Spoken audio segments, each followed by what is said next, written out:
అసలు ఆయన master plan ఏంటి? అధికారమే లక్ష్యంగా అడుగులు వేస్తున్నారా? వచ్చేది మేమే అని పదే పదే చెబుతున్నారు అంటే కూటమి అంత దారుణంగా పాలన సాగిస్తున్నదని మరొక అనుమానం. జూనియర్ ఎన్టీఆర్ చాలా కీలక నిర్ణయం తీసుకున్నదని ఈరోజు ఉదయం నుంచి కూడా పెద్ద ఎత్తున వస్తున్న బ్రేకింగ్స్ అండి. ఎందుకంటే దేవర పార్ట్ 2 తర్వాత తన రెగ్యులర్ సినిమాలకు ఆయన బ్రేక్ ఇవ్వనున్నారు. అంటే 29 ఎలక్షన్లకి ఆయన కీలకంగా మారనున్నారు. వాళ్ళ తాతగారి మూవీస్ అన్నీ కూడా ఇప్పుడు ఎక్కువ చూస్తున్నాడట ఆయన. ఇప్పుడు వరకు వస్తున్న వార్తలు కంటిన్యూగా ఆయన రాజకీయం ప్రసంగాలు, ఆయన మూవీలు ఏ రకంగా ప్రజలను ఆకట్టుకుండేవారు అన్న దాని మీద ఎక్కువ ఫోకస్ పెట్టాడు. ఈ మధ్యన ఆయన పెద్దగా బయటకు కూడా రావటం లేదు అని, అంటే ఏదో జరగబోతుంది అని. ఇక ఏపీలో యూటర్న్ పాలిటిక్స్, ఎవరికి వాళ్ళు వెళ్ళిన వాళ్ళు వస్తున్నారు, పోయిన వాళ్ళు పోతున్నారు. ఇవే ఇష్యూస్పై నేను ప్రైమ్ డిబేట్ కొనసాగితే మనతో పాటుగా చర్చలో పాల్గొంటున్నారు చెవులు కృష్ణాంజనేయులు గారు, రాజకీయ విశ్లేషకులు, సీనియర్ జర్నలిస్ట్, మనతో పాటుగా లైవ్లోకి అందుబాటులోకి వచ్చారు. అలాగే విజయ్ కిరణ్ గారు, టీడీపీ తెలుగు యువత నాయకులు కూడా మనతో పాటుగా లైవ్లో జాయిన్ అయ్యారు. సుజాత గారు, బీజేపీ నాయకులు మనతో పాటుగా లైవ్లోకి అందుబాటులోకి వచ్చారు. అలాగే రావి సౌజన్య గారు, జనసేన అధికార ప్రతినిధి కూడా మనతో పాటుగా లైవ్లో జాయిన్ అయ్యారు. ఇక ముందుగా కృష్ణాంజనేయులు గారు. వర్మ గారు నమస్తే. ప్యానల్ మెంబర్స్ అందరికీ నమస్తే. కృష్ణాంజనేయులు గారు, ఏంటి ఎప్పుడో సంక్రాంతి అనుకున్నారు, ఆ తర్వాత చాలా పండుగలు వెళ్ళిపోయినాయి. అయితే ఉగాది తెలుగువారి కొత్త సంవత్సరానికి పదవుల పందారు, సర్వం షురూ చేశారు, ఇస్తున్నారు అని ఫుల్ జోష్గా ఉన్నదని నిజమా? ఇది కూడా ఏదో ఇదిగో పులి అంటే అదిగో మేకన్న సందడేనా? వర్మ గారు, 3 పార్టీలు అధికారంలో ఉన్నటువంటి పరిస్థితి, తెలుగుదేశం, జనసేన, బీజేపీ. 3 పార్టీలు ఉన్నటువంటి నేపథ్యంలో 3 పార్టీలు ఈ విధమైనటువంటి నామినేటెడ్ పోస్టులని పంచుకోవాలి. ఎలా పంచుకోవాలి ఏంటి అనేటువంటి దాని మీద వాళ్ళు ఒక మొత్తము ప్రణాళిక రూపొందించుకున్నారు. 1 by 1 లిస్టుల మీద లిస్టులు వస్తున్నాయి. ఈ లిస్టులన్నీ కూడా ఇద్దరు, ఎందుకంటే 3 తలకాయలు కూడాలి, నాయకులు అంగీకారం ఉండాలి, అదేవిధంగా కార్యకర్తల్లో ఇబ్బంది లేకుండా. ఇప్పుడు వరకు అయితే నాకు తెలిసి నామినేటెడ్ పోస్టుల విషయంలో 3 పార్టీల మధ్య ఏ విధమైనటువంటి ఘర్షణలు లేవు. అందరూ సాటిస్ఫాక్టరీగానే ఉన్నారు. నాయకుల మధ్య అంతే ఉంది, కార్యకర్తల మధ్య కూడా ఉంది. ఇవన్నీ అయిపోయిన తర్వాత ఏమన్నా ఎవరి మధ్య అసంతృప్తి ఉంటుందా ఏంటి అని భవిష్యత్తులో చూడాల్సింది. ఇక నామినేటెడ్ పోస్టులు ఎప్పటికప్పుడు తవ్వే కొద్దీ వస్తానే ఉంటాయి, ఇంకా చాలా ఉంటాయి. అయితే ప్రస్తుతానికైతే కార్పొరేషన్కి సంబంధించినటువంటి కీలకమైన చైర్మన్లు కానీ, కీలకమైనటువంటి నామినేటెడ్ పోస్టులకు సంబంధించినటువంటి వ్యవహారం కానీ కొన్ని ఇంకా పెండింగ్ ఉన్నటువంటి పరిస్థితి. కొద్ది రోజుల్లోనే బహుశా దాని మీద ఒక క్లారిటీ వస్తుంది అనేటువంటి విధంగా ప్రభుత్వం వైపు నుంచి ఒక లీక్ అయితే వచ్చింది. బహుశా ఉగాది అని అంటే వారం రోజులు కూడా లేనటువంటి పరిస్థితి ఉంది కదా, వారం రోజులే. ఈ ఉగాది లోపు లేకపోతే ఈ పండగల సంబంధించినటువంటి ఈ ముహూర్తాలు ఇవన్నీ కూడా బహుశా మనం పెట్టుకున్న మీడియా పెట్టుకున్నదే అయ్యి ఉండొచ్చు అని అనుకుంటున్నాను. ఉగాదను, సంక్రాంతి వ్యవహారం ఇవన్నీ వీటికను నామినేటెడ్ పోస్టులకి ఏం సంబంధం ఉండదు. ఎప్పుడైనా రావచ్చు, ఉగాది తర్వాత కూడా రావచ్చు కదా. ఉగాదికి ముందు వస్తే ఉన్న అందరూ పండగ చేసుకున్న మామూలు కూడా పండగ చేసుకుంటారు. కాబట్టి అసలు ఆ లిస్ట్ అంతా ఫైనల్ అయితే ఆ లిస్టుకు సంబంధించినటువంటి వ్యవహారం వస్తే అది ఉగాది ఏం అవసరం లేదు. ఉగాది అయిపోయిన తర్వాత ఏప్రిల్లో కూడా ఇవ్వచ్చు, ఏం కంగారు లేదు. ఎంత తొందరగా ఇస్తే అంత మంచిది. చంద్రబాబు నాయుడు దగ్గర చెప్పండి. చంద్రబాబు నాయుడు దగ్గర ఉన్నటువంటి ఒక స్వభావం ఏంటి అని అంటే, ఈ నామినేటెడ్ పోస్టుల వ్యవహారం ఇవన్నీ కూడా చాలా స్లోగా ఇవి ఫిలప్ చేస్తారు, కొన్ని ఫిలప్ చేయనటువంటి పరిస్థితి ఉంటుంది. జగన్మోహన్ రెడ్డి ఉన్నటువంటి వాళ్ళందరికి ఇచ్చేసుకొని అవసరం అనుకుంటే మళ్ళీ 2 ఏళ్ల తర్వాత మళ్ళీ ఫిలప్ చేసి అవసరం కొత్త క్రియేట్ చేసి ఇవన్నీ కూడా రాజకీయ పరమైనటువంటి పునరావాసానికి సంబంధించినటువంటి వ్యవహారం ఇవన్నీ కూడా చేశాడు. అది వాళ్ళ కార్యకర్తలకు బాగుంది. విమర్శించే వాళ్ళకేమో కొంత డబ్బులు మొత్తం ప్రజాధనాన్ని మొత్తం దుర్వినియోగం చేశాడు. ఇవన్నీ కూడా 2 యాంగిల్స్ ఉన్నాయి. చంద్రబాబు నాయుడు గతంలో ఉండేటువంటి అంశాలకు భిన్నంగా ఎంత కొంత స్పీడ్ గా చేసేటువంటి ప్రయత్నం చేస్తున్నారు. కానీ అయినా సరే ఇంకా చాలా భర్తీ చేయాల్సినటువంటి చాలా ఉన్నాయి. అవసరమైనటువంటి మేర స్పీడ్ గా లేడు అనేటువంటి కూడా ఒక చర్చ. ఆ విషయం కూడా మాట్లాడదాం. ఇంకొక బ్రేకింగ్ ఈ రోజు మీరు వినే ఉంటారేమో, ఉదయం నుంచి అవుతున్నది, మధ్యాహ్నం నుంచి ఇంకా వైరల్ అవుతున్నది. తెలుగుదేశం పార్టీలో జరిగిన అంశం, సిస్కో టీంలో రవీంద్రారెడ్డి ఉండడం, అది మంత్రి లోకేష్ పేసి చాలా ఆగ్రహాన్ని వ్యక్తం చేస్తున్నది. సిస్కో తరపున లోకేష్తో భేటీకి హాజరైన ఇప్పాల రవీందర్ రెడ్డి, ఈ పేరు చెప్తే మీకు ఎవరో తెలియని వాళ్ళు ఏమి ఉండరేమో, తెలుగుదేశం పార్టీ వాళ్ళు. సో వాళ్ళు లోకేష్ గారిని కలడం, లోకేష్ గారు ఈ సిస్కో టీంలో అతను ఉండడం, ఏం జరుగుతుందండి? ఆ ఇక్కడ ఒక అంశం అండి వర్మ గారు. ఉమ్, ఏంటి అనంటే ఈ ఇప్పాల రవీందర్ రెడ్డి అనంటే అందరికీ తెలుసు అనేటువంటి విషయం. ఎప్పుడు బహుశా మనం విజయ్ గారిని అడిగాం అనుకోండి, Telugu Desam party leader. Yes, Telugu social మీడియాలో ఇంతకుముందు వైసీపీలో ఉన్నప్పుడు ఆయన సోషల్ మీడియా ఎలా చేశాడు, అంత అప్పుడు ప్రతిపక్షంలో ఉన్న వాళ్ళని ఎలా తిట్టించాడు, ఏంటి ఏం చేశాడు, ఇవన్నీ కూడా అందరికీ తెలుసు. అందరికీ తెలుసట కానీ నారా లోకేష్కు తెలియదట. నారా లోకేష్ వెనకాల ఉండేటువంటి వాళ్ళ మంత్రివర్గానికి సంబంధించినటువంటి వాళ్ళ ఆఫీసులో ఉండేటువంటి ఓఎస్డీకి కానీ మిగతా వాళ్ళకి తెలియదటండి. ఈ పెద్ద చర్చ జరుగుతున్నటువంటి నేపథ్యంలో ఇప్పుడు ఒక కంపెనీకి సంబంధించినటువంటి ప్రతినిధుల బృందం ఆంధ్రప్రదేశ్ ప్రభుత్వానికి సంబంధించినటువంటి ఒక మంత్రిని కలిశారండి. ఆ కంపెనీలో ప్రతినిధుల బృందం ఎవరు ఉండాలి, ఏంటి, వాళ్ళ కంపెనీకి సంబంధించినటువంటి వ్యవహారం. ఆ కంపెనీతో ప్రభుత్వం ఒప్పందం చేసుకోవాలా, ప్రజలకు సంబంధించినటువంటి వ్యవహారం అని ప్రభుత్వానికి కంపెనీకి సంబంధించినటువంటి వ్యవహారం. అలాగని వైఎస్ఆర్ కాంగ్రెస్ పార్టీ సోషల్ మీడియాలో ఉన్న అతను లేకపోతే ఇంకొకతను ఆ కంపెనీలో ఉంటే ఒకవేళ ఈ విధమైనటువంటి ఇబ్బంది ఉంటే ఇది ప్రభుత్వానికి సంబంధించినటువంటి వ్యవహారం అండి, కంపెనీకి సంబంధించినటువంటి వ్యవహారం, వీళ్ళిద్దరి మధ్య జరిగినటువంటి డెవలప్మెంట్కి సంబంధించినటువంటి వ్యవహారం. దీంట్లో నారా లోకేష్ కలిసినంత మాత్రాన రాష్ట్రంలో ఉండేటువంటి ప్రజలకి ఏమి ఇబ్బంది లేదండి. సమస్య అంతా ఎవరికి ఇబ్బంది? తెలుగుదేశం పార్టీ కార్యకర్తలు, తెలుగు తమ్ముళ్ళకి, తెలుగు మహిళలకి, తెలుగు మహిళలకి వచ్చిన ఇబ్బంది. లేకపోతే వైఎస్ఆర్ ఇప్పుడు కూటమిలో ఉన్న జనసేన వాళ్ళకి వచ్చిన ఇబ్బంది ఉన్నట్టు. ఎందుకంటే ఆయన అధికారంలో ఉన్నప్పుడు అలా వ్యవహరించాడు, ఇలా వ్యవహరించాడు. ఇవన్నీ పోనీ ఆ జాగ్రత్త తీసుకోవాల్సింది ఎవరు? మంత్రిగా ఉన్నటువంటి నారా లోకేష్ తీసుకోవాలి. వచ్చిన తర్వాత ఏం చేశాడు? కలిశాడు, బాగానే ఉంది, అందరితో మాట్లాడుకున్నాడు. వెళ్ళిపోయిన తర్వాత ఏంటి, ఈ విధంగా ఇతను ఉన్నాడు, ఇతను మా వాళ్ళని తిట్టాడు, ఇది చేశాడు, మీ సిస్కోతో మా ప్రభుత్వం అయితే ఒప్పందం ఇదేని కొనసాగింది, భవిష్యత్తులో ప్రభుత్వంతో జరిగేటువంటి ఈ ఒప్పందానికి సంబంధించినటువంటి వ్యవహారంలో అతన్ని మాత్రం యాక్టివ్గా ఉంచొద్దు అని నారా లోకేష్ వాళ్ళ ఓఎస్డి ఆ సిస్కోకు సంబంధించినటువంటి కంపెనీ వాళ్ళకి రాశాడట. ఇప్పుడు ఇది దీంట్లో ఉపశమనం కలిగించేటువంటి వ్యవహారం ఏంది? నాయకులు రంగంలోకి దిగారు, తెలుగుదేశం నాయకులు దిగేసి ఏమంటే అందరూ వైఎస్ఆర్ కాంగ్రెస్ పార్టీలో ఉన్న వాళ్ళందరూ మనకు తెలిసినట్టుగా నారా లోకేష్కి తెలుస్తారండి? తెలీదు, తెలియకుండా వచ్చాడు అతను. అంటే మీకు అసలు తెలుసో లేదు, నాకైతే లేదు, నాకున్న నా అవగాహన మేరకు చెప్తానండి. ఒక మంత్రిని కానీ ప్రభుత్వానికి సంబంధించినటువంటి ప్రభుత్వంలో ఉండేటువంటి వాళ్ళని కలవటానికి వచ్చేటువంటి ప్రతి ప్రతినిధి అతనికి నేపథ్యము, ఎవరు వస్తున్నారు, సిస్కో టీంలో ఎవరు ఉంటారు, అన్ని పేర్లు, వాళ్ళ నేపథ్యం అన్ని చూసిన తర్వాతే మంత్రులు రాణిస్తారు. అంతే ఉంటుంది తప్ప ఇంకోటి కానే కాదు. నా పరిశీలన ప్రకారంగా అయితే ఒక కంపెనీకి ప్రభుత్వానికి మధ్య జరిగినటువంటి ఒప్పందానికి సంబంధించినటువంటి వ్యవహారం, డెవలప్మెంట్కి సంబంధించినటువంటి వ్యవహారం. నేను ఒకటి అడుగుతానండి. పోలవరం ప్రాజెక్టు, ఆ ప్రాజెక్టు సమయంలో ఒక కంపెనీతో వైఎస్ఆర్ కాంగ్రెస్ పార్టీ ప్రభుత్వం ఒప్పందం చేసుకున్నది. అప్పుడు తెలుగుదేశము, జనసేన వీళ్ళందరికి సంబంధించినటువంటి వాళ్ళు విమర్శలు చేశారు.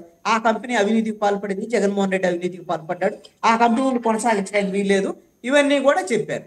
అయిపోయింది, కూటమి అధికారంలోకి వచ్చింది. మళ్ళీ ఆ కంపెనీతోనే వీళ్ళు కూడా ఒప్పందం చేసుకున్నారు, ఈ ప్రభుత్వం కూడా ఒప్పందం చేసుకున్నారు. ఓకే, మరి అప్పుడు ఓకేనా అండి? ఆ కంపెనీ వాళ్ళతో ఒప్పందం చేసుకోవటం ఓకేనా? అది ఏమి ఇబ్బంది లేదా?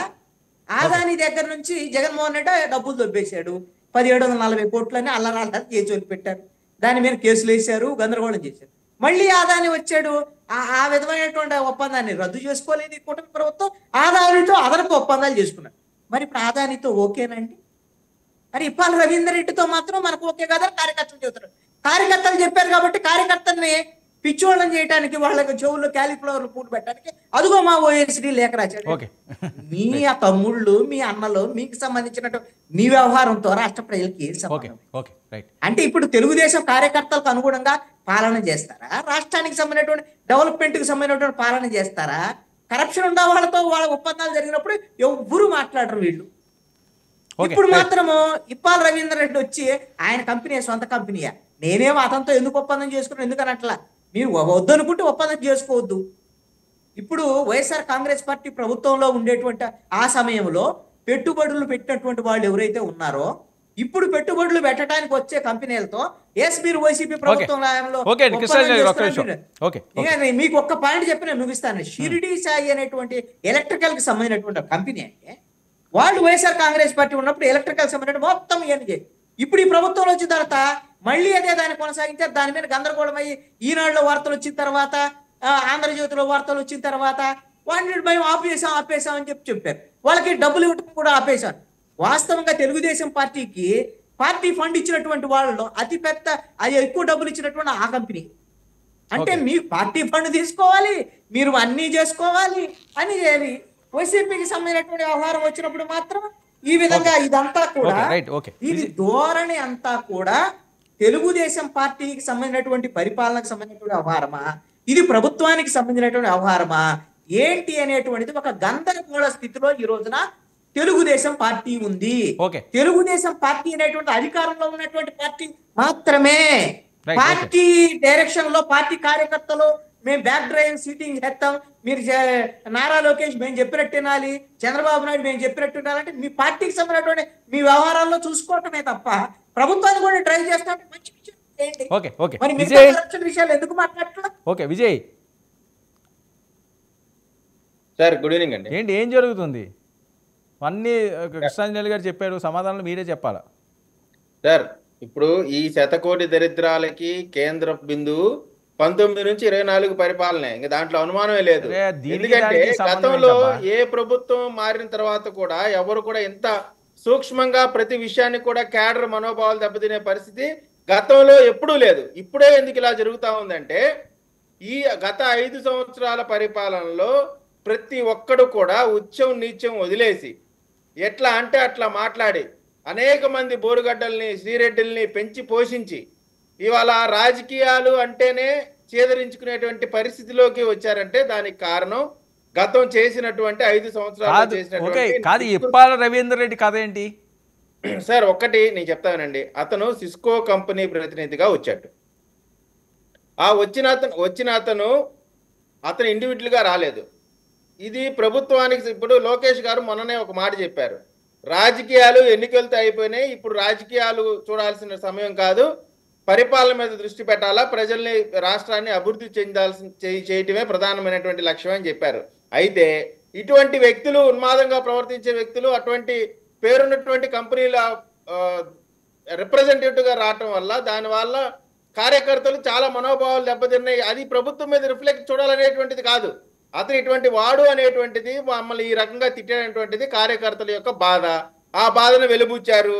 దానికి కూడా మా లోకేష్ గారికి సంబంధించిన టీము ఆ కంపెనీకి కూడా లెటర్ రాశారు, ఇంకొకసారి ఇటువంటి వ్యక్తులు పంపించమాకండి, మీ కంపెనీకి ఉన్న గౌరవంతో మీరు పంపించారు కాబట్టి మేము అలౌ చేసాం, మరొకసారి ఇలా అంటే ఇక్కడ మీరు మనం గమనించాల్సింది ఏంటంటే అటువంటి వ్యక్తి వచ్చినప్పటికి కూడా ప్రభుత్వానికి సంబంధించి అభివృద్ధికి సంబంధించి రాష్ట్ర ప్రయోజనాల కోసం ఈ రోజున అతనికి అటువంటి అవకాశం ఇచ్చారు.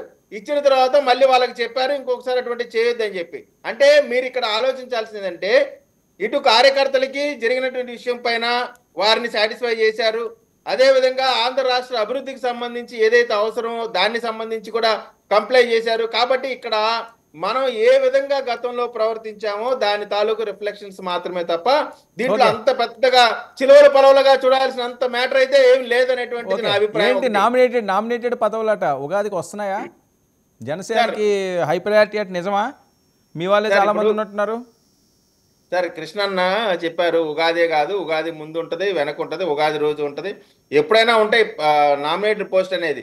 కాకపోతే ఉగాది అనేటువంటిది ఒక సంవత్సరానికి మొదటి రోజు, అది ఒక సెంటిమెంట్ గా చూసి ఆ రోజు ఇద్దామనేటువంటిది ఆలోచన నడుస్తా ఉంది.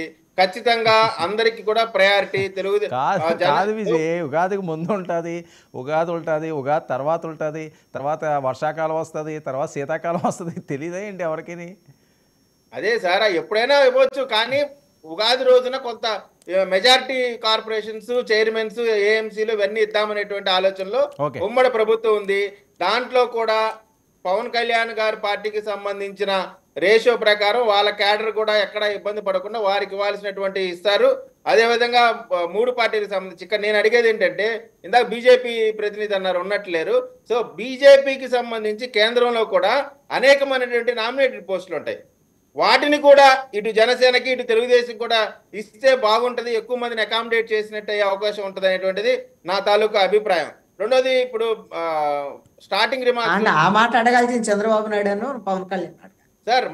మీ స్థాయిలో అడిగితే కాదు కదా, అయిద్దా అవదా అనేటువంటిది కాదన్నా. ఎవరైనా కానీ తెలుగుదేశం అడగాల్సిన వాళ్ళు అడగాలి కదా, వాళ్ళని అడిగితే మీరు ప్రతిపాదన చేయండి మీ నాయకుడి దగ్గర. ఖచ్చితంగా ఆ అభిప్రాయాన్ని వెలబుచ్చడం నిషిద్ధమేం కాదు కదా. ఏం కాదు, హాయిగా వెళ్ళిపోవచ్చు. ఓకే. మీ నాయకుడి అందుకని దగ్గర నా వెళ్ళిపిస్తే మరి నా- మంచిది. నా రైట్ రైట్ ఓకే అభిప్రాయాన్ని వెలబుచ్చాను, వాళ్ళు కూడా ఉంటే బాగుండేది అనేటువంటి ఓకే దాంట్లో నా అభిప్రాయం రైట్ చెప్పాను. ఓకే ఇప్పుడు ఒక్కటండి, ఆ రెడ్డి రవీంద్రారెడ్డికి సంబంధించి మాత్రం అంత దీన్ని భూతద్దంలో చూడాల్సినటువంటి అవసరం లేదు. ప్రభుత్వ పరిపాలన భాగంగా అనేక మంది వస్తుంటారు పోతుంటారు, దాన్ని ప్రభుత్వం పైన రిఫ్లెక్ట్ అయ్యింది అనేటువంటి దాంట్లో ఓకే ఎటువంటి వాస్తవం లేదు. Right okay. రావు సౌజన్య గారు వర్మ గారు ఏంటి నామినేటెడ్ పదవులట, వీర మహిళలు ఎవరన్నా ఉన్నారా ముందు వరుసలో? వర్మ గారు, మీకు ప్యానల్ ఉన్న సభ్యులకి అలాగే 99 వీక్షకులకు నమస్కారం అండి. నామినేటెడ్ పోస్టులు చెప్తా ఉన్నారు, రేపు ఉగాది కానీ మనం పత్రికల్లోనూ మీడియాలోనూ చూస్తున్నాము. ఇందాక కృష్ణారావు గారు చెప్పినట్టు ఎప్పుడైనా రావచ్చు, దాని గురించే వెయిట్ చేసే పరిస్థితి ఏం లేదు. మా పరంగా, పార్టీ పరంగా మేము చేసే ప్రయత్నాలు, మా పార్టీ బలోపేతానికి ఏం చేయాలి, ఎలా చేయాలని చెప్పని ఆలోచనలో ఉన్నాం తప్పితే ప్రత్యేకంగా నామినేటెడ్ పోస్టుల కోసం ఎదురు చూసే పరిస్థితి లేదు. అలానే జనసేనకి, బీజేపీకి, టీడీపీతో పాటు జనసేనకి, బీజేపీకి ఏదైతే రావాల్సింది ఉందో అది ఖచ్చితంగా వస్తుందని మేము భావిస్తున్నాము. కాబట్టి దాని గురించి ఓకే ఆలోచించి వస్తాయా రావా అని ఆలోచన లేదు. ఫస్ట్ నుంచి పోరాటమే చేస్తున్నాము, ఈ రోజుకి అదే చేస్తాం, రేపటికి వచ్చే రోజుల్లో కూడా అలానే ఉంటామని చెప్పని చెప్తా ఉన్నాం. అంటే పదవుల కోసం రాజకీయాల్లోకి రాలేదు, పదవులు వస్తాయని చెప్పని రాజకీయం చేయలేదు. కాబట్టి నిన్న ఈ రోజు రేపు ఎప్పుడైనా సరే పవన్ కళ్యాణ్ గారి భావజాలంతో పనిచేసే వాళ్ళమే చాలా మంది. అంటే మీరు వీర మహిళల గురించి ప్రత్యేకంగా అడుగుతున్నారు కాబట్టి ముఖ్యంగా జనసేన వీర మహిళలు చూస్తే మాత్రం మిగతా పార్టీలతో కంపేర్ చేస్తే చాలా కమిటెడ్ గా, నిబద్ధతతో, నిజాయితీగా పనిచేసిన వీర మహిళలు. గత ప్రభుత్వంలో ఎన్నో బాధలు, ఎన్నో అవమానాలు, అలానే ఎన్నో కేసులు, విపరీతమైన అంటే ఒక్కొక్కళ్ళ మీద 5-6 కేసులు పడిన పరిస్థితి ఉన్న పరిస్థితి, ఈ రోజుకి కోర్టులు తిరిగే పరిస్థితి ఉంది. అయినా కూడా నిలబడే ఉన్నాం ఈ రోజుకిను. అదొకటే సంతోషం. ఈ పదవులు వస్తాయా రావా అనేది అది తర్వాత అంశం, కానీ పార్టీ కోసం ఈ రోజుకి నిలబడి ఉన్నాం అనేది ఒక ఆనందం అయితే ఖచ్చితంగా ఉంది. కాదండి సౌజన్య గారు, ఒక్క విషయం, ఈ రాజకీయ నాయకులు లేకపోతే ఈ పొలిటీషియన్స్గా మారాలనుకున్న వాళ్ళకి ఏమైనా ప్రత్యేక యూనివర్సిటీ అయినా ఉంటుందా?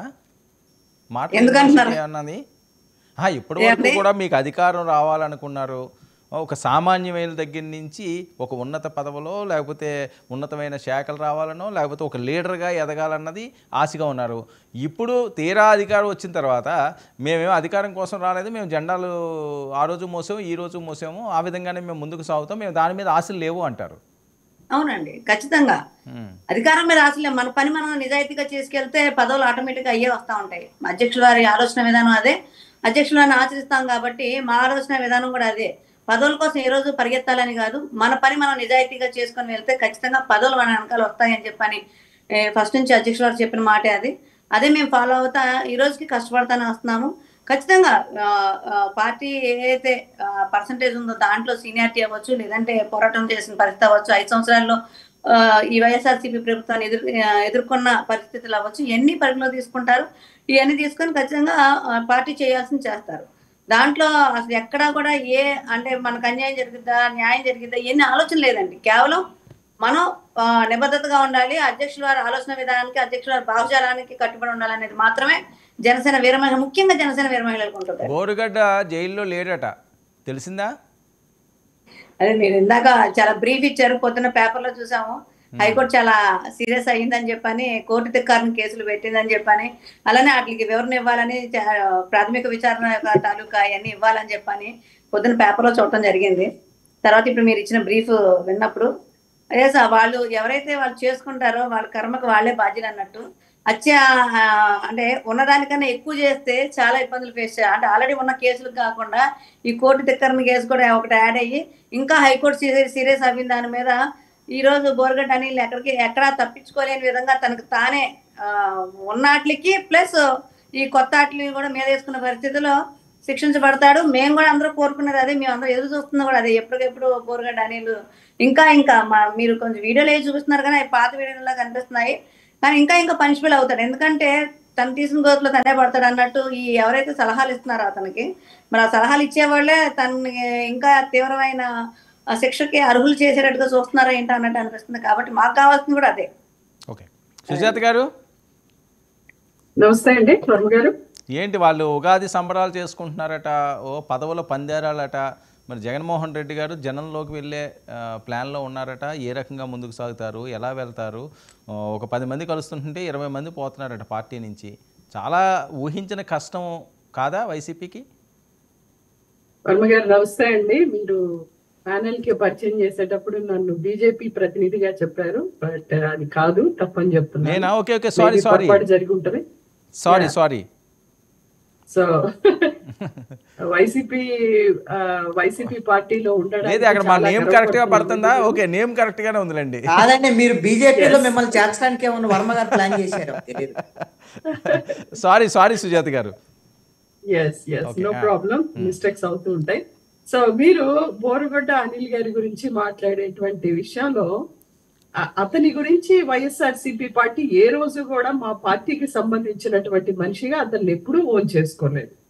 అదే విధంగా మొన్న మీ గవర్నమెంట్ లో కూటమి ప్రభుత్వంలో ఉన్నటువంటి జరిగినటువంటి ఆయనకి ఏదో భోజనాలు పెట్టడం, ఆయనకి ఏదో సపర్యం చేయటం అనే దగ్గర కూడా మా పార్టీ ఏ రకంగానూ స్పందించలేదు. మా పార్టీ పూర్తిగా ప్రజల పక్షాన నిలబడుతుంది. ఈ రోజు బోరుగడ్డ అనిల్ గారి మీద చేపించినటువంటి ఆసక్తి, ఈ రోజు 10వ క్లాసు ప్రశ్నాపత్రం వాట్సాప్ లో రిలీజ్ అవుతుంటే చూపించినటువంటి దాని మీద మనం మాట్లాడుకుంటే మంచిదేమో, ప్రజలకి పనికొచ్చేటువంటిది.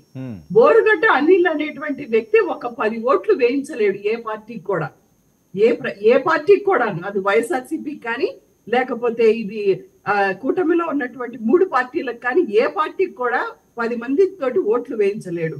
ఒక స్టాండ్ ప్రజల పక్షాన తీసుకోలేనటువంటి వ్యక్తి. అతను కేవలం అసభ్య పదజాలంతో మాట్లాడినందుకు కాను ఎన్నో రకాలైనటువంటి డిబేట్లు 99 ఛానల్లో బోరుగడ్డ అనిల్ గురించి పెట్టడం జరిగింది. అసలు అతని వల్ల సమాజానికి ఏమి ఉపయోగం, అతను మాట్లాడినటువంటి భాష, అతను చేసినటువంటి పోస్టులు చూస్తే ఐటీడీపీ అనేటువంటి సోషల్ మీడియా వెబ్సైట్ మీద, దాని మీద ఎన్ని రకాల పోస్టులు వైఎస్ఆర్సీపీ పార్టీ మీద పెట్టారో అంతకంటే 100 మంది బోరుగడ్లు ఐటీడీపీ దాంట్లో ఉన్నారండి. అదేమి కొత్త కాదు, అందరికీ తెలుసు. ఈ రోజు అధికారం వచ్చింది కాబట్టి ఈ రోజు సెక్షన్ 111 అనే దాని మీద వ్యవస్థీకృతమైనటువంటి నేరాలు కాదు, వ్యవస్థీకృతమైనటువంటి కేసులు పెట్టి వైఎస్ఆర్సీపీ సానుభూతి పరుల్ని భయపెట్టాలని చూస్తున్నటువంటి పార్టీ కూటమి ప్రభుత్వం.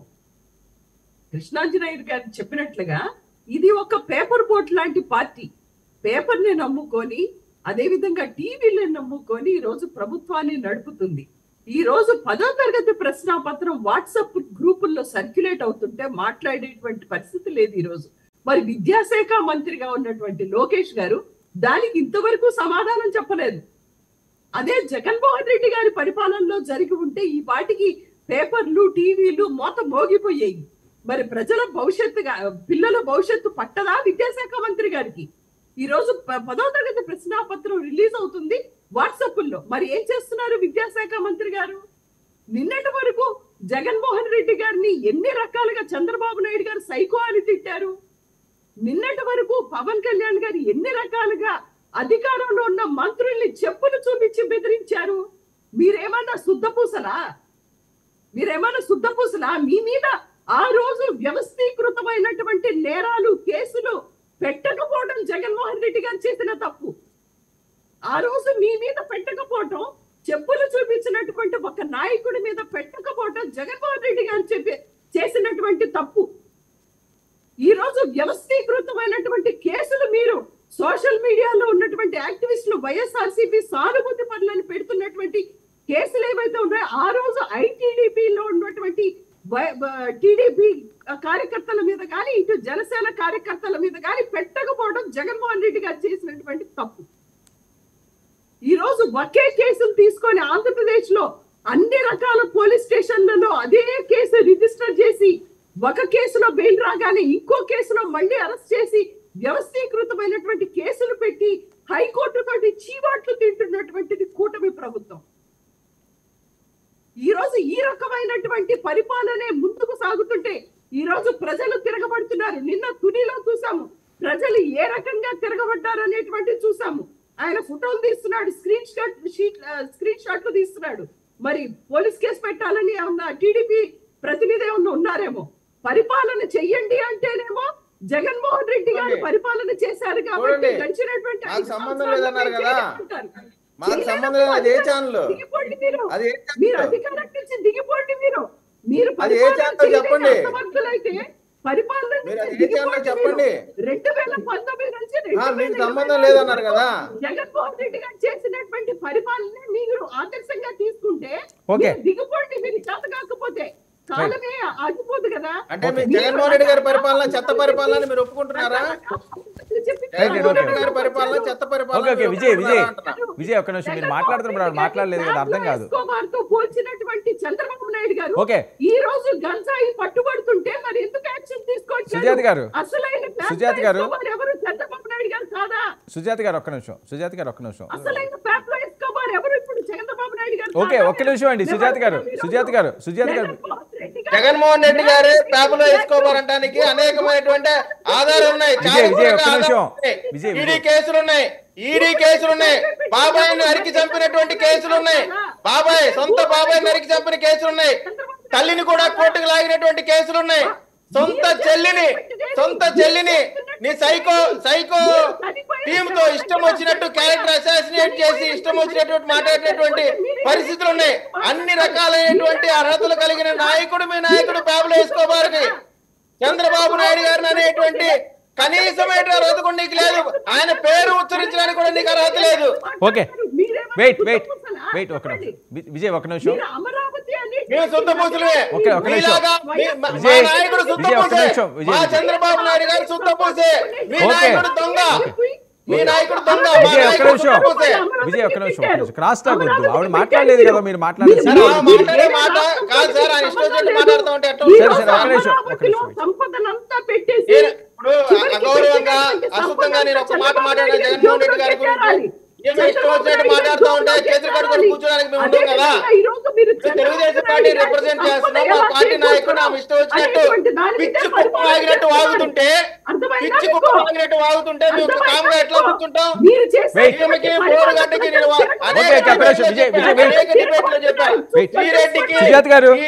ఎటువంటి తేడా లేదని. ఒక నిమిషం విజయ్, కాంట్రవర్సీ కామెంట్లు. ఓకే సుజాత గారు ఒక్క నిమిషం. ఓకే సుజాత గారు ఒక్క నిమిషం ఇస్తానండి, ఒక్క నిమిషం. గడిచినటువంటి 5 సంవత్సరాలు ఎన్నిసార్లు జగన్మోహన్ రెడ్డి గారిని సైకో అన్నారు? చంద్రబాబు నాయుడు గారి మీద ఎన్ని వ్యవస్థీకృతమైనటువంటి కేసులు పెట్టాలి చెప్పండి? లోకేష్ గారు ఎన్నిసార్లు అన్నారు? సుజాత గారు ఒక్క నిమిషం, సుజాత గారు 1 మినిట్ అండి, మీరే మాట్లాడేది కానీ వినండి ఒక్క నిమిషం, మీరే మాట్లాడేది వినండి. మంత్రులకి చెప్పులు చూపించారు చెప్పండి. సుజాత గారు ఒక్క నిమిషం ఇస్తాను, మీకే ఇస్తాను. సౌజన్య గారు, ఇప్పుడు సుజాత గారు ఒక మాట మాట్లాడారు. జగన్మోహన్ రెడ్డి గారు చాలా మంచి పాలన చేశారు, ఆయన మంచి మనసు వల్ల పవన్ కళ్యాణ్ గారి మీద కేసు పెట్టలేదు, చాలా తప్పు చేశారు జగన్మోహన్ రెడ్డి గారు, నిజంగా ఆ రోజే కేసు పెట్టేలా ఉంటే పరిస్థితి వేరే రకంగా ఉందని. ఏంటి మీ సమాధానం? అంటే చెప్పు చూపిస్తే కేసు పెట్టాల్సి వస్తే ఆ చెప్పు చూపించడానికి కారణమైన మంత్రుల మీద జగన్మోహన్ రెడ్డి మీద ఇంకా ఎన్ని కేసులు పెట్టాలండి? పవన్ కళ్యాణ్ గారు ఊరికే చూపించలేదు కదా, ఎవరెవరు ఎన్ని మాటలు మాట్లాడారు, ఎంత వాగుడు వాగారు, ఎన్ని మనం మాడుకుంటే చాలా మాడుకోవాల్సి వస్తుంది. చాలా మంది మీద చాలా కేసులు పెట్టాల్సిన పరిస్థితి ఉంటుంది. కాబట్టి అంటే అవన్నీ తెలుసు కాబట్టి కావాలని చేయించారు కాబట్టి ఎదుటి వాళ్ళని రెచ్చగొట్టే ప్రక్రియ అంతా జరిగింది కాబట్టి వాళ్ళు పెద్దగా దాన్ని లైట్ తీసుకున్నారు అంతే. అంతేగాని ఇదంతా ఫ్యాబ్రికేటెడ్గా చేశారు కాబట్టి. ఇందాక సుజాత గారు అన్నట్టు నిజంగా వ్యవస్థీకృత అనే మాట నిజంగా అలా అయితే మేము గత ప్రభుత్వంలో పాలన చేయాలంటే మాకు వద్దండి. అసలు మాకు అలాంటి పాలన కూడా మేము చేయలేమేమో. ఎన్ని జన్మలెత్తినా కూడా కూటమి ప్రభుత్వంలో ఉన్న వాళ్ళు అలాంటి పాలన అయితే మాత్రం చేయలేరు. నేర్చుకుందామన్నా కూడా నేర్చుకోలేరు. ఎందుకంటే కూటమి ప్రభుత్వంలో ఉన్న వాళ్ళు చాలా నీతి నిజాయితీకి ఉన్న వ్యక్తులు కాబట్టి, అంటే కనీసం పరిపాలన ప్రజల కోసం కనీసం ఒక కొంతవరకన్నా ఆలోచించే వ్యక్తులు కాబట్టి ఎటువంటి పరిస్థితుల్లోనూ అలాంటి పాలన అయితే చేయలేం. కాబట్టి మేము దిగాల్సిన అవసరం లేదు. నిజంగా అలాంటి పాలన చేయాలనుకుంటే మాత్రం వెంటనే దిగిపోవాల్సిన పరిస్థితి ఉంటుందేమో. కానీ ఈరోజు సుజాత గారు అసలు ఒకదాంతో ఒకటి సంబంధం లేని మాటలు మాట్లాడంటే ప్రజలైనా వేరే వాళ్ళని చేద్దాం అనుకుంటున్నారు. ప్రజలు అంతా చూస్తూ ఉంటారు. 99 చూసే వాళ్ళందరూ కూడా సుజాత గారు ఏం మాట్లాడుతున్నారు, లేకపోతే టీడీపీ ప్రతినిధి ఏం మాట్లాడుతున్నారు, జనసేన ప్రతినిధి ఏం మాట్లాడుతున్నారు అని ప్రతి ఒక్కటి అబ్జర్వ్ చేస్తూనే ఉంటారు. కాబట్టి మాట్లాడేటప్పుడు కొంచెం అంటే కనీసం అది దాంట్లో వాస్తవాలన్నీ సరే మాట్లాడితే చాలా బాగుంటుంది. దీంట్లో ఏంటంటే ప్రజలు విసిగిపోయి ఉన్నారు ఆల్రెడీ. వైఎస్ఆర్సీపీ ప్రభుత్వం విసిగిపోయే కనీసం ప్రతిపక్షం లేకుండా కూర్చోబెట్టిన పరిస్థితి ఉంది. అదన్నా కొంచెం మీకు గుర్తుందా లేదా అని చెప్పని మాకు అనుమానంగా ఉంది. ఎప్పుడు ఎంతసేపు మేము కేసులు పెట్టలేదన్నా, మీరు జనసేన మీద పెట్టిన కేసులు కోకలలో అంతకన్నా కోకలు టీడీపీ మీద పెట్టిన కేసులు. ఏంటో మీరేదో శుద్ధపోసలు అన్నట్టు మాట్లాడటం, మేము అసలు ఎవరి జోలికి రాలేదు, మేము చాలా మంచి వాళ్ళం, చాలా బాధ్యతాయుతమైన పరిపాలన చేశామని చెప్పిన మాట చాలా హాస్యాస్పదంగా ఉన్నాయి. అదొకసారి మీరు రెక్టిఫై చేసుకోవాలి. కేసులు పెట్టకపోతే మీరు ఆలోచించాలి. మీరు పెట్టిన కేసులు ఏంటి అంటే కేవలం మీరు ఎవరినైతే మంత్రులు పెట్టి, లేకపోతే శ్రీరెడ్డి లాంటి పెట్టి, లేకపోతే ఇంకొకళ్ళు పెట్టి రెచ్చగొట్టే దూరంతో చేసిన పనులు ఉన్నాయో వాటి మీద మాత్రమే మీకు, ఎందుకంటే కేసులు పెడితే మళ్ళీ వాటి వల్ల విచారణ, ఛార్జ్ షీట్లు ఇవన్నీ ఉంటాయి. అసలు ఎక్కడి నుంచి మొదలైంది, కార్లతో పోల్చిన పరిస్థితి దగ్గర నుంచి, మహిళల కార్లతో పోల్చిన పరిస్థితి దగ్గర నుంచి, అంటే ఒక బహిరంగ సభలో పిల్లల ముందు మాట్లాడకుండా మాటలు కూడా, ఒక చిన్నపిల్లల సభలో కూడా మాట్లాడాల్సిన మాటలు ఏయో మంచిదో చెడేదో తెలియని పరిస్థితి నుంచి కూడా అలాంటి మాట్లాడిన వ్యక్తులు అన్నీ కూడా బయటకు వస్తాయి. కాబట్టి మీరు ఆ రోజు కేసులు పెట్టలేదా లేకపోతే ఇంకోటి అనేది మనం ఆలోచించాలి. కానీ ఇక్కడ ముఖ్యంగా కేసులు ఫేస్ చేయింది ఎవరు అనేది కొంచెం మీరు తెలియజేస్తే మేము తెలుసుకుంటాం. ఎవరెవరి మీద ఎన్ని కేసులు ఉన్నాయి, ఆల్రెడీ ఎన్ని కేసులు ఫైల్ అయినాయి, దాంట్లో ఎంతమంది. నాకు రేపు కోర్టు కేసు ఉంది, రేపు మళ్ళీ నేను విజయవాడ కోర్టుకి వెళ్ళాలి వైఎస్ఆర్సీపీ హయాంలో పెట్టిన కేసుకి. అంటే ఇంతమంది ఇంకా ఫేస్ చేస్తానే అన్నాం. ఎవరికి పెట్టలేదండి మీరు కేసులు? మీరు పెట్టలేదు, మీరు అసలు ఎవరి మీద పెట్టలేదు, మేము చాలా శుద్ధవంతులు అని చెప్పంటే కుదరదు. అది అందరం ఫేస్ చేసాం, అందరూ ఫేస్ చేసాం. పెట్టలేదని కాదు, పవన్ కళ్యాణ్ గారి మీద పెట్టలేదని. పవన్ కళ్యాణ్ రెచ్చగొట్టింది వాళ్ళు కావాలనే ఆ మాటలు అనిపించుకోవడం కోసమే కదండి చేసింది. మంత్రులు ఎలా మాట్లాడారు? ఎవరికి తెలియని విషయాలు కాదు కదా, దాపరకం కాదు కదా. సోషల్ మీడియాలో అన్ని వైరల్ అయిన విషయాలు ఎంత టార్చర్ చేసి చివరాఖరికి ఆయన బరస్ట్ అయ్యే పరిస్థితి తీసుకొచ్చారు. అలా అంటే మంత్రుల మీద అన్నారు, అప్పుడు సిట్టింగ్ మంత్రుల మీద అన్నారు. అసలు మంత్రులు మాట్లాడండి. సుజాత గారు మీరు ఒక మహిళగా చెప్పండి, మంత్రులు మాట్లాడి కనీసం అది ఒక లేడీగా చెప్పండి. మంత్రులు అనేవాళ్ళు ఎలా ఉంటారు, ఎంత ఆదర్శవంతంగా ఉండాలి. అలాంటి ఆదర్శవంతం ఏ మంత్రి కన్నా ఉందా గత ప్రభుత్వంలో? మళ్ళీ అదే ఓన్లీ పవన్ కళ్యాణ్ గారు చెప్పు చూపించిన కనిపిస్తుంది తప్పితే ఆ చెప్పు చూపించే ముందు జరిగిన సందర్భాలు, సంఘటనలో మాట్లాడడం విధానం ఇవన్నీ ఏం కనిపించట్లేదా? మీరు నిజంగా తప్పు జరిగిందని చెప్పిన తర్వాత వాదించండి. ఎస్, మీరు బాధ్యత, మీరు మీ పార్టీని మీరు సపోర్ట్ చేసుకోవాలి. కానీ ఆ సపోర్ట్ చేసే ముందు కూడా ఎవరు మాట్లాడినా తప్పే అని మాట్లాడిన తర్వాత మీరు సపోర్ట్ చేస్తే అది చాలా గౌరవప్రదంగా ఉండదు ఒక మహిళగా. ఎందుకంటే మీ మంత్రులందరూ, మాజీ మంత్రులందరూ మాట్లాడిన మాటలు ప్రతి ఒక్కటి మీరు వీడియో చూసుకోండి. ఒక్కటన్నా సరే తిన్నంగా ఉందా? ఒక్కడన్నా మహిళలకి సంబంధించిన కాకుండా మహిళల్ని ఇంక్లూడ్ చేసినట్టు మాట్లాడతారు తప్పే ఏ రోజు విధానపరమైన, పాలనాపరమైన విమర్శలు చేశారని చెప్పని మీకే అర్థమవుతా ఉంటుంది. కృష్ణాంజలి గారు చెప్పండి. వర్మ గారు, ఎవరు శుద్ధ పూసలండి ఇక్కడ? ఎవరు శుద్ధ పూసల కింద మనం పేర్కొనాలి? ఇక్కడ ఒక అంశం అండి. ఇప్పుడు సౌజన్య గారు ఏమడుగుతున్నారు, ఏమన్నా సుజాత్ గారు మీరు ఓరగడ్డ అనిల్ మాట్లాడింది తప్పే, తెలుగుదేశం జనసేన వాళ్ళు కూడా మాట్లాడింది తప్పే అని ఒక డిస్క్లైమర్ వేసి మీరు ఎన్ని మాట్లాడినా ఓకే అని చెప్తున్నారు.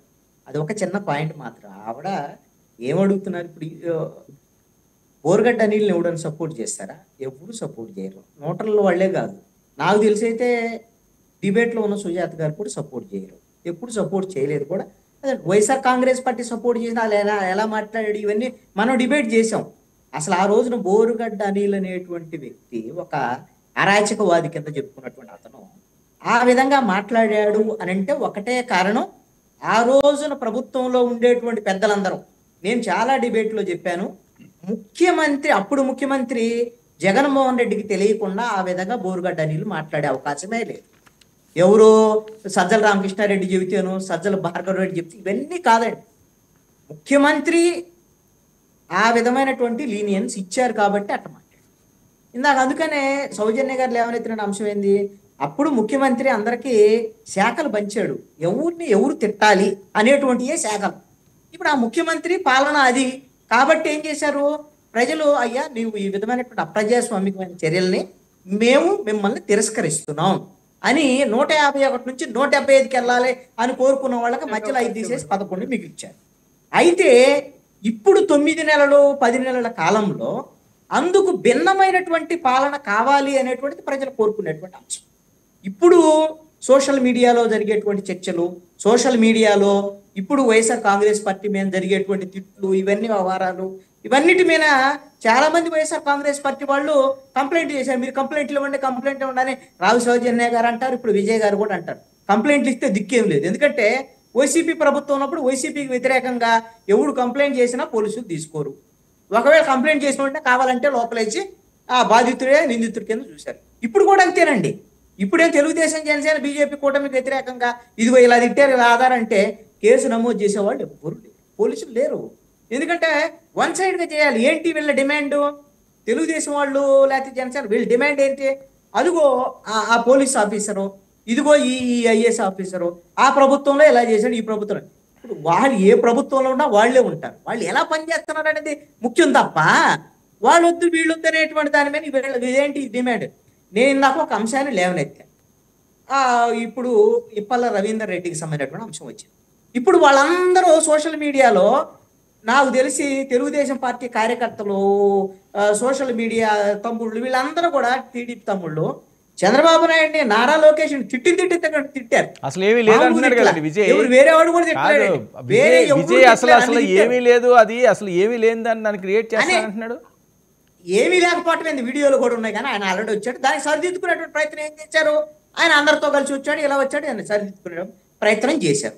నేనేమంటానంటే ఇప్పుడు తెలుగుదేశం కార్యకర్తలు, తమ్ముళ్ళు వీళ్ళందరూ తిడితే మీరు సరిదిద్దుకున్నప్పుడు రాష్ట్ర ప్రజలు అడుగుతున్నారు, మీరు కరప్షన్ చేసినటువంటి వాళ్ళతో ఎందుకు కుమ్మక్క అవుతున్నారని రాష్ట్ర ప్రజలు అడిగితే చంద్రబాబు నాయుడు ముఖ్యమంత్రి ఇప్పటి వరకు సమాధానం చెప్పలేదు, నారా లోకేష్ సమాధానం చెప్పలేదు, పవన్ కళ్యాణ్ సమాధానం చెప్పలేదు. నేను ఇప్పుడు మళ్ళీ మీ దగ్గర లేవనెత్తున్నా, 1740 కోట్లు తీసుకున్నటువంటి ఆదాని 1,50,000 కోట్ల రూపాయలు ఆంధ్రప్రదేశ్ ప్రజల మీద కరెంటు విద్యుత్ భారాలు మోపుతున్నాడని పయ్యావుల కేసు వేశారు. మీరు చెప్పిన ప్రకారం, తెలుగుదేశం ప్రకారం అదే ఆ ఆదానికి సంబంధించినటువంటి వ్యవహారంలో వాటికి సంబంధించినటువంటి ఒప్పందాలను ఎందుకు రద్దు చేసుకోవట్లేదు? ఎందుకు ఆదానితో కొత్త ఒప్పందాలు చేసుకొని మీరు తీసుకున్నారు? ఎంత తీసుకున్నారు మీరు దీని విషయంలో ఎందుకు రెస్పాండ్ అవ్వట్లేదు? అదేవిధంగా పోలవరం సంబంధించినటువంటి అవినీతికి సంబంధించినటువంటి అతన్ని మీరు కొనసాగించేటువంటి విషయంలో కాంట్రాక్టర్ని మీరు అందరూ ప్రభుత్వం వైపు నుంచి ప్రజలందరూ అడుగుతుంటే ఎందుకు రెస్పాండ్ అవ్వటం లేదు? అదేవిధంగా మీరు కాకినాడ పోర్టుకు సంబంధించినటువంటి వ్యవహారంలో పోర్టుకు సంబంధించినటువంటి ఆ రోజున మొత్తం వైఎస్ఆర్ కాంగ్రెస్ పార్టీ ప్రభుత్వం ఉన్నప్పుడు కేవీ రావు దగ్గర నుంచి అరవిందో వాళ్ళు రాయించుకున్నటువంటి ప్రైవేటు పంచాయతీ వ్యవహారాన్ని అన్ని మాట్లాడినటువంటి వాళ్ళు పవన్ కళ్యాణ్ వెళ్ళి పోర్టుకి వెళ్ళి ఆ ఇష్యూని రైజ్ చేసి ఇప్పుడు ఈ ప్రభుత్వం ప్రైవేట్ పంచాయతీ చేసి ఆ పోర్టుకు సంబంధించిన ఇప్పుడు అరవిందో వాళ్ళ దగ్గర నుంచి కేవీ రావు దగ్గర రాయించుకున్నారు. ఇది కూడా బయట పంచాయతీ జరిగింది. వైసీపీ వాళ్ళు అదే పంచాయతీ చేశారు, ఇప్పుడు కూటమి ప్రభుత్వం అదే పంచాయతీ చేశారు. దీనికి ఎవరు సమాధానం చెప్తారు? ఎందుకు చెప్పటం లేదు? మీకు సమాధానం చెప్పాల్సినటువంటి బాధ్యత లేదా? అంటే మీరు కరప్షన్ చేసినా మీవన్నీ ఎవరు అంటే తెలుగుదేశం వాళ్ళు తమ్ముళ్ళు తిడితే, వాళ్ళు గడ్డి పెడితే వాళ్ళకి మాత్రం సమాధానం కాదు, వాళ్ళకి మాత్రమే ఈ ప్రభుత్వం. విజయ్ సమాధానం ఉందా? సమాధానం చెప్పరా విజయ్? వినిపిస్తుందా? సుజాత గారు రెస్పాండ్. ఒకటండి, ఈరోజు పార్టీ కోసం ప్రభుత్వం ఉందా లేకపోతే ప్రజల కోసం ప్రభుత్వం ఉందా, ఈ 2 పాయింట్లు మనం మాట్లాడుకుందాం. ప్రజల కోసం ప్రభుత్వం ఉంటే గనక మీరు జగన్మోహన్ రెడ్డి గారి పరిపాలన ఈరోజు 10 నెలలైంది మీరు అధికారంలోకి వచ్చి. మీరు దాదాపుగా 1,38,000 కోట్ల రూపాయలు అప్పులు తీసుకొచ్చారు, కేంద్రం నుంచి కానీ ఎక్కడి నుంచి అయినా కానీ. వాటికి సంబంధించి దాంట్లో సింహభాగం మీరు అమరావతికే కేటాయించారు, అది అందరికీ తెలిసినటువంటి విషయం. మరి ఈరోజు మిగిలిన ప్రాంతాల అభివృద్ధి అనేది జరగదా? మీరు మిగిలిన ప్రాంతాల అభివృద్ధి అనేటువంటిది మీరు చెప్పలేదా? ఎలక్షన్లకు వెళ్ళేటప్పుడు మిగిలిన ప్రాంతాల అభివృద్ధి గాలికి వదిలేస్తారా? అమరావతి మాత్రమే బాగుపడాలా? అక్కడ మాత్రమే కంపెనీలు రావాలా? అక్కడ మాత్రమే బిల్డింగులు ఉండాలా? మిగిలిన ఎక్కడా ఉండకూడదా? సరే, ఓకే సుజాత గారు, మీ అసలు జగన్మోహన్ రెడ్డి గారు పొలిటికల్ ప్లాన్ ఏంటండి ఇప్పుడున్న పరిస్థితుల్లోని? జనాల్లోకి వెళ్తారా, లేకపోతే వేరే అంశాల మీద? అసెంబ్లీకి అయితే ఒక మంచి ఆపర్చునిటీ మిస్ చేసుకున్నారు అని, అక్కడ వాయిస్ ఉంటే అది వేరే రకంగా ఉండేమో, అది మీకే బెనిఫిట్ అవుతుందేమో అని చాలామంది మాట్లాడారు. సరే, ఓకే, మీరు ఏ నిర్ణయం తీసుకోవాలనుకున్నారో అదే తీసుకున్నారు, వెళ్ళలేదు. కానీ ఇప్పుడు ఏం చేయబోతున్నారు? వర్మ గారు, జగన్మోహన్ రెడ్డి గారు ప్రతిపక్ష నాయకుడిగా ఉన్నప్పుడు టీడీపీ నాయకుడు ఏ రకంగా అక్కడ పడారనేటువంటి చూసాం. మన బోండా ఉమా గారు ఎరరై అని మాట్లాడినటువంటి మాటలు కూడా ఆన్ ది రికార్డ్ ఉన్నాయండి. వీళ్ళు మాట్లాడినటువంటి మాటలు ప్రతిపక్ష నాయకులకు కానీ ఎమ్మెల్యేలకు కానీ ఏ రకమైనటువంటి గౌరవాన్ని వీళ్ళు కల్పిస్తారనేటువంటిది జబర్దస్త్ స్కిట్లేసి మరి చూపిస్తున్నారు. వీళ్ళు జబర్దస్త్ స్కిట్లేసి మరి చూపిస్తున్నారు. అది మాత్రం చూపించడానికి నిస్సిగ్గుగా చూపిస్తున్నారు. ఒక గౌరవం అనేది మీరు చూపిస్తే బాగుంటది, కానీ మీరు చూపించేటువంటి గౌరవం ఏంటి? మీరు షోలేసి మరీ చూపిస్తున్నటువంటి గౌరవాన్ని ప్రజలందరూ చూస్తున్నారు. జగన్మోహన్ రెడ్డి గారు ప్రజల్లో ఉండాలి, ప్రజా సమస్యలు తీర్చాలి అనుకున్నారు. అదే విధంగా నిరంతరం ప్రజల్లో ఉంటున్నారు. గడిచినటువంటి 5 సంవత్సరాల్లో 2019లో ఓడిపోయిన తర్వాత పవన్ కళ్యాణ్ గారు, చంద్రబాబు నాయుడు గారు 2022లో బయటకు వచ్చారు కోవిడ్ అంతా అయిపోయిన తర్వాత. కానీ జగన్మోహన్ రెడ్డి గారు అలా చేయట్లేదే. కూడా ప్రజల్లోనే ఉంటున్నారు. 2022లోనే ఆ వారాహి యాత్ర అని చెప్పి పెట్టుకొని, అది కూడా లోకేష్ గారు పాదయాత్ర అయిపోయిన తర్వాత మొదలు పెట్టే ముందు కొద్దిగా ఏదో హడావిడి చేస్తారు పవన్ కళ్యాణ్ గారు, అంతే. అధికారంలోకి వచ్చిన తర్వాత కూడా అంతే. ఆయన చెప్పినటువంటి ఒక్క మాట మీద నిలకడలేదు. నరం లేని నాలుక, ఎటు తిరిగితే అటు తిరుగుద్ది. అధికారంలోకి రావడానికి చిన్న పిల్ల అత్యాచారాన్ని సంగతి అధికారంలోకి వచ్చిన మాట్లాడలేదు దాని మీద. 33,000 మంది అమ్మాయిలు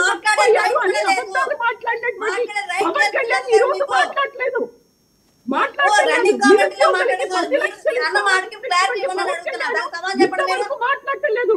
నిరుద్యోగులకి ఒక్కొక్క వ్యక్తికి 10 లక్షలు ఇస్తానన్నటువంటి పవన్ కళ్యాణ్ 10 నెలలు అయినటువంటి మాట్లాడలేదు. కానీ ఆయనకి, ఆయన అన్నగారికి మాత్రం ఎమ్మెల్సీ ఇచ్చుకొని ఈ రోజు మంత్రి పదవిలో కూర్చొని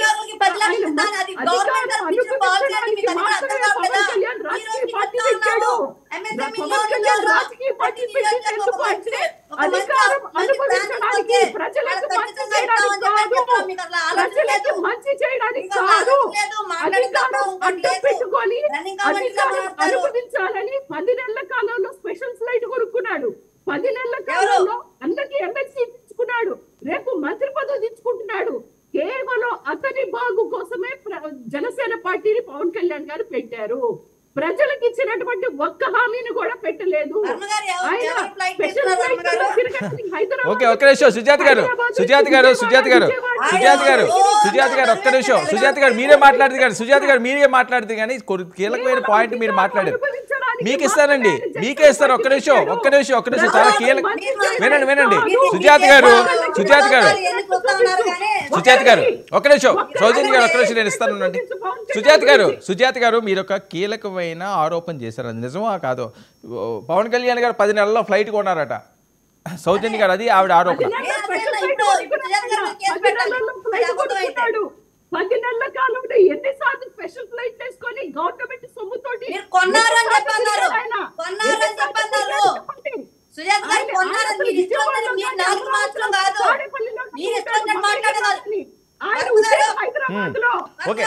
సుజాత గారు ఒక్క నిమిషం అండి. సుజాత గారు ఒక్క నిమిషం. మీరు అన్నారు, ఆవిడ మాట్లాడుతున్నారు కదా, మీరు మాట్లాడితే కానీ ఇస్తాను నేను.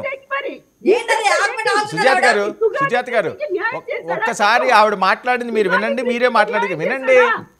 మీరు మాట్లాడేది కదా, మీకు మళ్ళీ నేను ఇస్తాను కదా. ఆవిడ ఏం చెప్తున్నారో వినండి. మీరు అన్నారు కదా కొన్ని వాక్యలు, మాట్లాడండి సౌజన్య గారు. 10 నెలల ఫ్లైట్ ఎవరు కొన్నారో దానికి క్లారిటీ ఇవ్వాలి. ఏ నాలుగులు మడత పెట్టి ఏదో మాట్లాడారని చెప్పని దానికి క్లారిటీ ఇవ్వండి. ఈ రోజు 10 నెలలు అయింది. పవన్ కళ్యాణ్ గారి శాఖలకి ఏం న్యాయం చేశారనేది ప్రతి ఒక్కరికి తెలిసిన విషయమే. ఎన్ని రోడ్లు ఎన్ని వేల రోడ్లు వేశారు, జగన్మోహన్ రెడ్డి గారు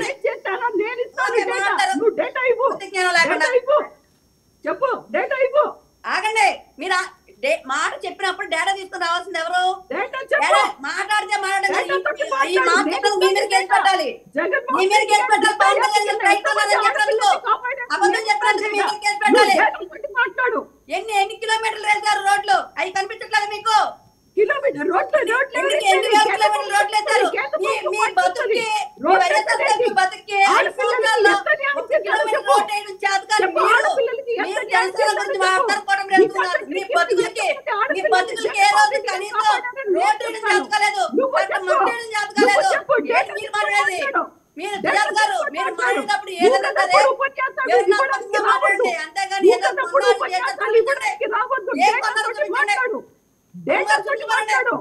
ఫ్లైట్ లేకపోతే డిబేట్ నాకు పెట్టుకొని మాట్లాడతాం మేము.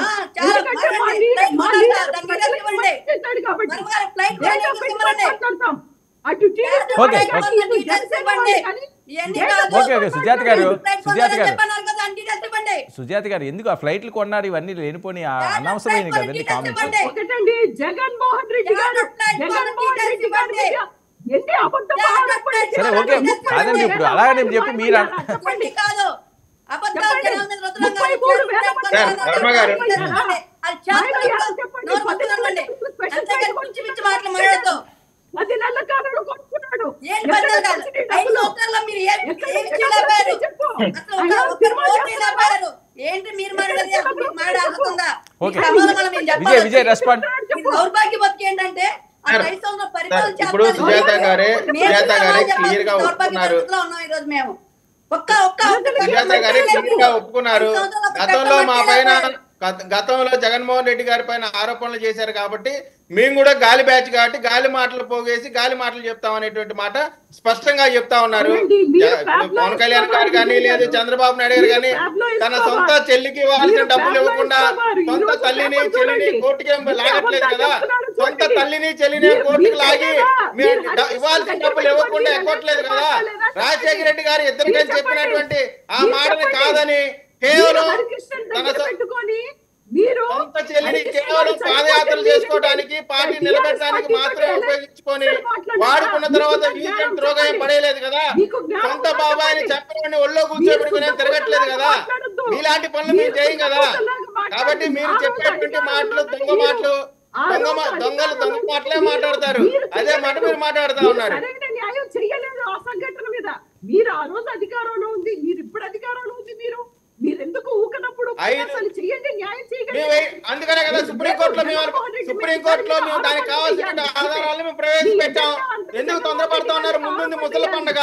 మీరేం తొందరపడతా మాకండి. అన్ని చట్ట ప్రకారం పద్ధతిగా నడుస్తున్నాయి. ఒక్కొక్కరికి వాయనం తీస్తారు. ఏం తొందరపడ మాకండి. ఒక్కొక్కరికి మొత్తానికి ఆయన రౌండ్ పడింది. ఒక్కరు కూడా వదిలే పరిస్థితి ఉండదు.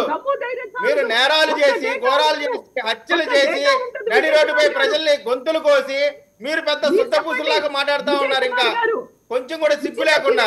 ఎంతమందికి ఇచ్చారు చెప్పండి. మేము చెప్తాం డేటా. మహిళలకి మేము ఏమి ఇచ్చామో మేము చెప్తాం. వైఎస్ఆర్ ఆసరా ద్వారా మీరు చెప్పండి. ఉచిత సిలిండర్ ఎంతమంది మహిళలు లబ్ధిదారులు ఉన్నారు చూపించండి. చెప్పగలరా మీరు? ఓకే ఓకే కృష్ణాంజలి గారు ఏంటి స్పెషల్ ఫ్లైట్లు ఇవన్నీ అడవులు ఏంటి నిజమా? వర్మ గారు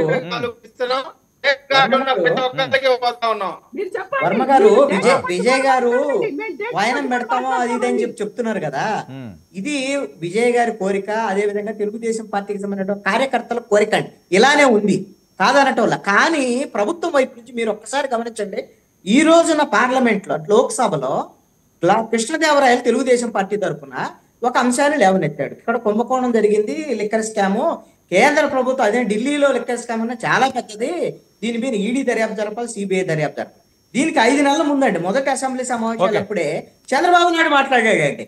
ఈడీ దర్యాప్తు జరపాలి, పెద్ద కుంభకోణం జరిగింది, 37,000 కోట్ల కుంభకోణం. ఇప్పుడు నేను ఒకటి అడుగుతున్నాను, మీరు మాటల వరకే పరిమితం అవుతున్నాను. మీ కోరికలు ఓకే, చంద్రబాబు నాయుడు నెరవేర్చట్లేదు. ఎందుకంటే ఇలాగా కుంభకోణాలు చేసిన వాళ్ళందరూ వదిలిపెట్టే పరిస్థితి ఉంది. ఈ రోజున లోక్సభలో కృష్ణదేవరాయలు మాట్లాడిన దానికి అనుగుణంగా, గతంలో అసెంబ్లీలో చంద్రబాబు నాయుడుకి మాట్లాడిన దానికి అనుగుణంగా ఆంధ్రప్రదేశ్ లో జరిగిన లిక్కర్ స్కామ్ మీద ఈడీ దర్యాప్తు జరపాలి, సిబిఐ దర్యాప్తు జరపాలి అని కేంద్ర ప్రభుత్వానికి ఈ ప్రభుత్వం లేఖ రాస్తుందా? లేక చెప్పానండి, చేయమనండి, చూద్దాం. కాదు ఏంటి 10 నెలల్లో ఫ్లైట్ అట నిజమా? ఇప్పుడు అది వాళ్ళిద్దరు తెలుసుకోవాలండి. ఇప్పుడు వైఎస్ఆర్ కాంగ్రెస్ పార్టీ వాళ్ళు జనసేన వాళ్ళు తెలుసుకోవాలి. చెప్పండి సుజాత గారు. అవినీతి కరప్షన్ అనేటువంటిది అన్ని స్థాయిలో జరుగుతుంది.